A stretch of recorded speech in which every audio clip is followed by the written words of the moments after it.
আজকে আমার স্ত্রী ফোন করে বলে, এই দিন দেখার জন্যই বুঝি আমি তোমার ঘরে বউ হয়ে এসেছি। তখন আমি তাকে বললাম, মাথা আমার গরম করিও না, মাত্র ডিউটি থেকে আসছি, এইভাবে কেন কথা বলতেছো, কি এমন হয়েছে?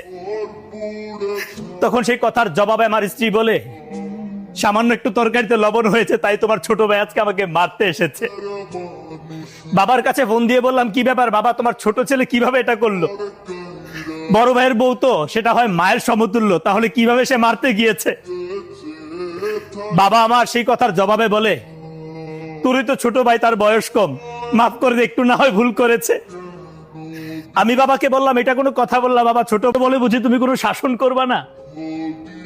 তখনই আমার মা আমার বাবার কাছ থেকে ফোনটা কেড়ে নিয়ে বলে, পরের বাড়ির মেয়ের কথা শুনে ভাইয়ের প্রতি রাগ দেখাচ্ছিস? তোর বউ তো কোনো অংশে কম না।